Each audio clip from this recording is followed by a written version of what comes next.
Bonjour, nous voici donc dans un tuto sur la méthodologie d'argumentation. Donc on part sur la méthode CAVP. Donc on remarque celle-ci donc qui correspond à caractéristiques pour le C, avantages généraux pour le A et bénéfices pour vous pour le V, épreuve pour le P. Alors on va l'aborder avec un exemple que je vous ai mis donc ici.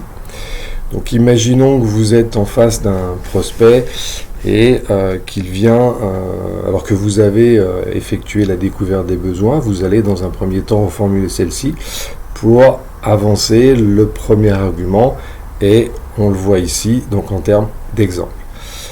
Alors, à terme d'exemple justement, vous m'avez dit que vous souhaitiez pouvoir lire et faire des démos avec votre smartphone sans avoir rechargé continuellement. Donc, ce qui me semble intéressant, c'est de vous proposer un smartphone qui possède un écran de 7 pouces et une batterie de 5000 mAh. Donc on est bien là sur les caractéristiques du produit et du service. Alors, et ou du service, bien entendu. Ensuite, je vais amener l'avantage ou les avantages généraux pour le prospect. Donc par rapport à ça, cet écran va vous permettre une lecture facile de documents, et une réelle possibilité de faire une démo sur vos produits.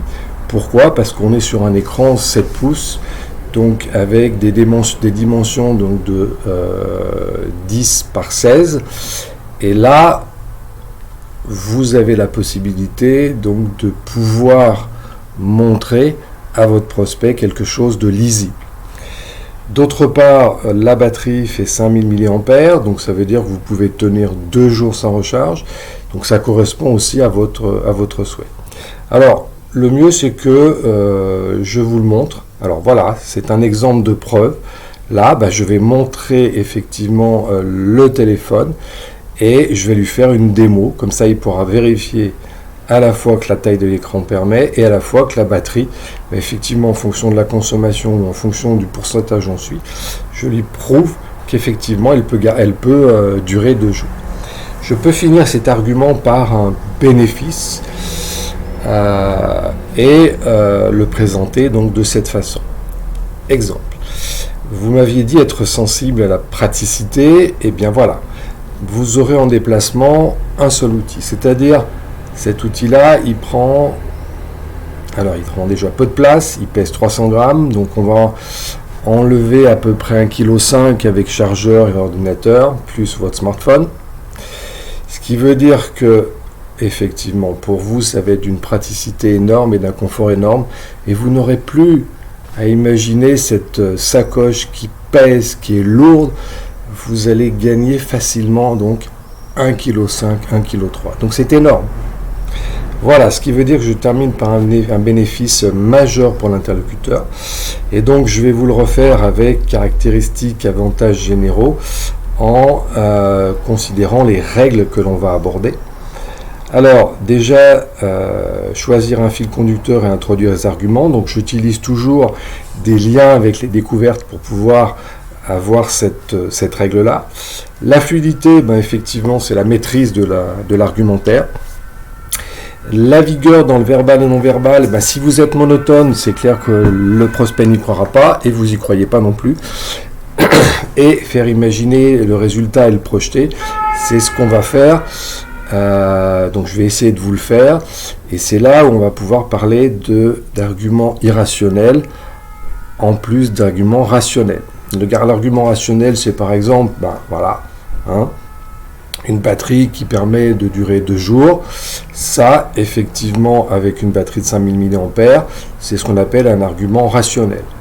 Par contre, le faire imaginer le poids qu'il va gagner, et donc là, c'est à la fois des caractéristiques et à la fois de bénéfices, et on peut le prouver effectivement avec le fait que le smartphone ne pèse que 300 grammes.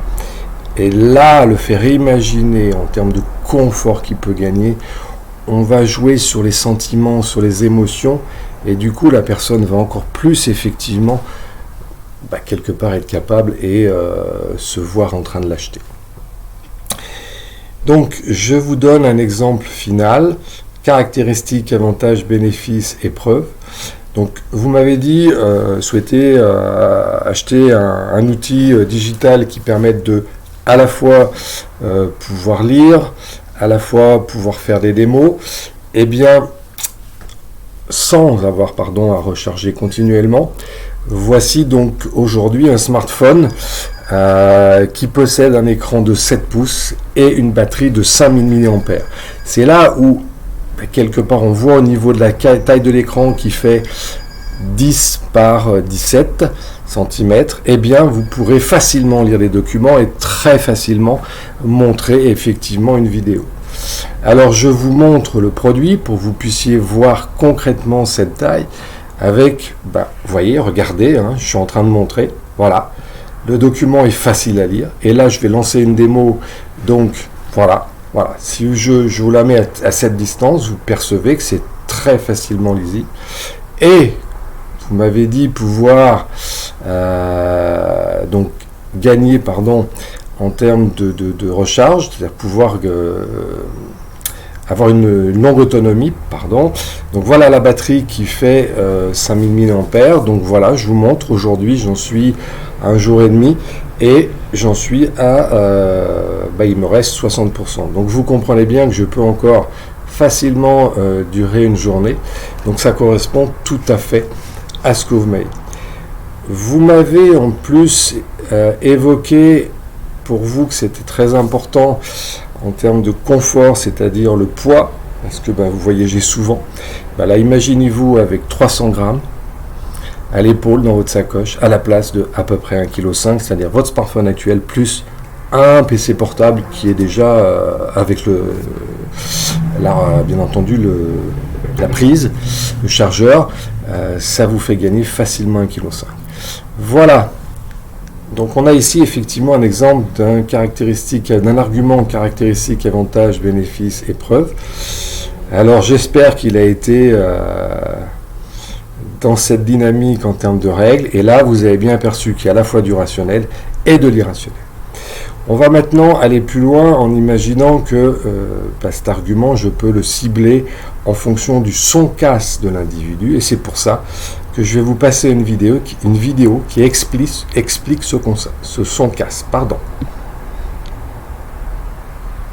Son cas est un moyen mémotechnique pour se souvenir de quels sont les éléments qui vont convaincre émotionnellement votre client.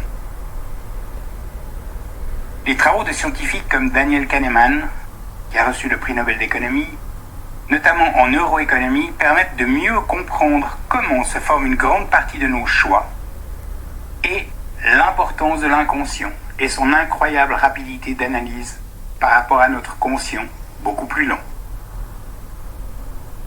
D'où l'intérêt d'utiliser des arguments émotionnels, orientés sur les avantages pour le client d'utiliser votre produit ou votre service. Pour ce faire, il est nécessaire de commencer l'argumentation par le client grâce à l'utilisation du « vous » et d'un verbe actif comme « vous avez »,« vous profitez »,« vous recevez », vous bénéficiez, vous économisez, etc. Le son K représente le S pour sécurité. Quelle sécurité est apportée à votre client par votre produit ou votre service? O pour orgueil. Certains produits sont basés sur ce péché capital, c'est donc qu'il y a un marché. N pour nouveauté. Une partie de vos clients vont acheter pour satisfaire leurs besoins d'atteindre leurs objectifs. Et une autre partie pour satisfaire leur orgueil et ainsi pouvoir montrer aux autres que l'ont déjà. C pour confort. Confort d'utilisation de votre produit ou de votre service. La vente par correspondance répond à ce confort. Pas besoin de se déplacer, d'aller en ville, de se battre pour trouver une place de parc. A pour argent. Et j'aimerais tordre le cou à une croyance qu'ont certains vendeurs. La grande majorité des clients ne recherchent pas le prix le plus bas. Si c'était le cas, il ne resterait qu'une compagnie d'assurance sur le marché. Celle qui pratiquerait le prix le plus bas. Une banque, celle qui aurait les frais les plus bas. Une compagnie d'aviation, etc.